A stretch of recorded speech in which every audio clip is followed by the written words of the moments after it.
This story right here is going to be an update to a story I did sometime last year about a man who was the mayor of a town called Newbern, Alabama. It's a pretty relatively small town, and this guy named Patrick Braxton, who you see right here, he was basically elected to be the mayor of this particular town.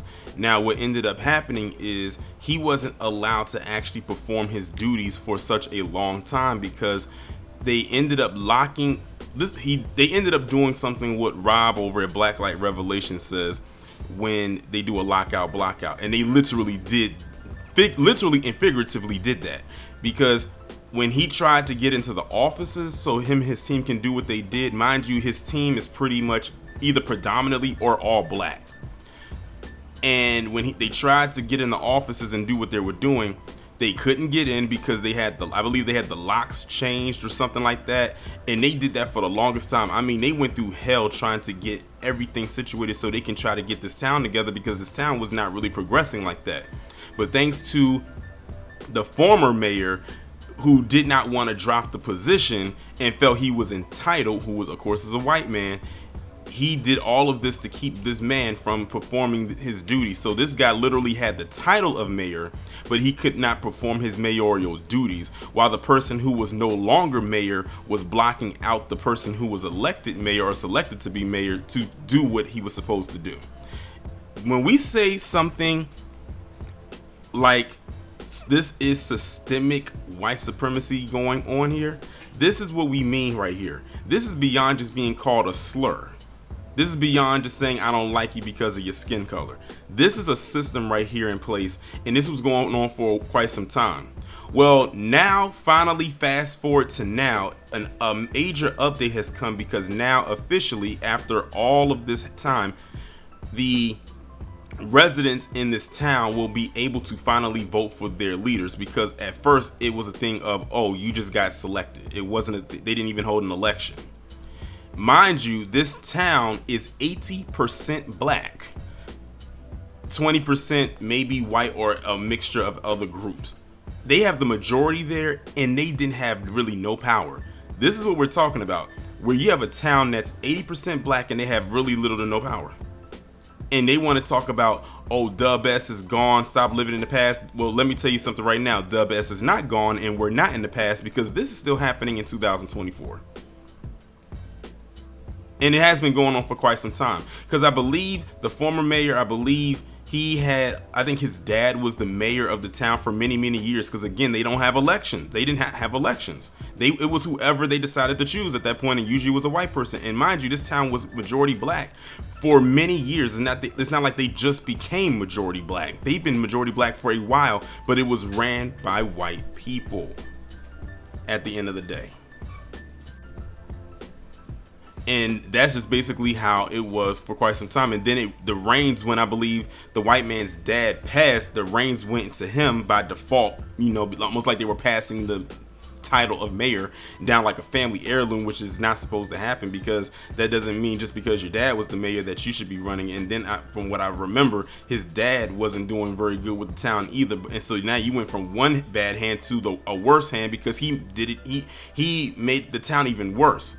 And here you have this black man who actually cares and was actually going to have the town head in the right direction, but because of greed and because of anti-blackness, they were not trying to allow him to do that. But now finally the people are going to be able to vote, and it says that after decades of let me read to you what the title says. Alabama town with 80% black residents will finally vote for their leaders after white officials refuse to accept a black mayor after decades of keeping the job for themselves. And like I said, for all the times that they kept the job for themselves, they weren't doing anything. And like I said, also because this town is majority black, no wonder they weren't doing anything. Now I bet you if this was a majority white town, they would have did everything they could for this town. But then again, maybe not, because look at Owsley County. That should tell you enough right there. But let me go ahead and get into the article. Residents of an overwhelmingly black town will finally vote for its leaders after its white minority appointed themselves for decades. Now, like I said, look at that right there. They're the minority, and they appointed themselves into these positions that you're supposed to be elected into. But they said, you know what? I'm going to raise my white palm colored hand and I'm going to say, I'm going to get in because I'm white and I say so. This goes right back into that narrative. Newbern, Alabama, about 40 miles west of Selma, with a population of 133, that just shows you how small this town is, has a mayor-council government, but has not held elections for 6 decades. You're talking 60 years. So we're going all the way back to the 60s. That was the last time they had an actual election. Instead, town officials were hand-me-down positions, with the mayor appointing a successor and the successor appointing council members. Black volunteer firefighter Patrick Braxton, age 57, decided to challenge this in April 2020 when he stood for the scheduled election. He was certified mayor that July after no one else bothered to file the paperwork. However, unhappy that a black man was declared mayor for the first time in the mayor's 170-year history, the former council conspired to overturn it. They held a secret meeting on October 6, 2020 and resolved to hold a special election in which they re-elected themselves and former mayor Haywood Stokes III. Braxton found the locks to the town hall were changed and he was denied access to Newbern's bank accounts and official mail and told he was quote-unquote not the mayor. He and the 4 councilors he appointed in 2020 sued and spent the years since fighting through the Alabama court system. Months before a scheduled trial in November, a settlement was reached this week that officially installed Braxton as mayor and scheduled its first election in decades. I'm pleased with the outcome of the community is pleased. I think they are more pleased that they can voice their opinion and vote, said Braxton. The settlement, which must be approved by U.S. District Judge Christy Dubose, will return Braxton as the town's mayor and immediately grant him access to town hall. Braxton is the lawful mayor of Newbern, and he shall hold all the powers, privileges, duties entrusted to the mayor of Newbern under Alabama state law. All other individuals holding themselves out as the town officials will effectively resign and or cease all responsibilities with respect to serving in any town position or maintaining any town property or accounts. Stokes and the other defendants did not have to admit wrongdoing and deny having engaged in any wrongful practice or other unlawful conduct. So they got protection. So they did all of that. And while it's good that Patrick Braxton is able to now fulfill his duties and they can actually hold elections the proper way, they still allowed this Stokes character, who was the person I was referring to, the white guy I was referring to, who was basically the ringleader of locking this man out. They are not going to face any consequences for what they did. They said they do not have to admit to them any wrongdoing, and they can deny having engaged in wrongful practice or other unlawful conduct. So it's basically like almost as if a phantom did this. So there's the Operation Protect the White Boy coming in and working just like per usual. And again, that's another systematic thing in place where you can do something like that and still not be held accountable for what you did. It goes on to say, Braxton will within 14 days submit names of 4 new council members to Alabama Governor Kay Ivey to appoint or hold a special election on December 31st. The town will hold its first competitive municipal elections in decades at the regularly scheduled but never actually conducted time next year.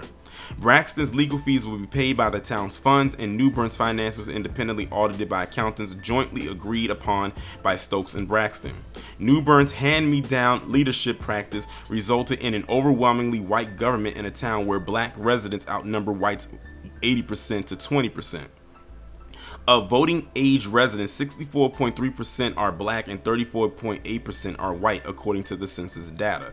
Stokes' father, Haywood Jr., was mayor before him, and another mayor, Robert Walthall, was in office for 44 years last century. Now look at that. How in the hell can a person be a mayor for almost 50 years? That person held office for 44 years. The person who succeeded Haywood Stokes Jr., who was the father of Haywood Stokes III, who was trying to block this man out. But the person before him held a mayoral position for 44 years, uncontested, because there were no elections and no one said, okay, it's time for this guy to go. They just let him stay there. And again, this is a town of 133 people, and a town that's majority black, where the majority of the black people who participate in the elections are well, the ones who are voting age are 64% versus their 34%. Patrick Braxton accomplished something no other black resident of the city of Newbern had ever accomplished since the city's founding in 1854. He was duly elected mayor of the city, his lawsuit stated. However, the minority white residents of the city, long accustomed to exercising total control over city government, refused to accept this outcome. Man, it's some more stuff there, but it's like a rehashing of some stuff that I actually already talked about in my previous commentary about him, but you pretty much get the gist of it. So, congratulations, they finally, they got this taken care of, but at the end of the day, look at how long it took. Look at how long it took, and the people that were responsible for this are not going to be held accountable.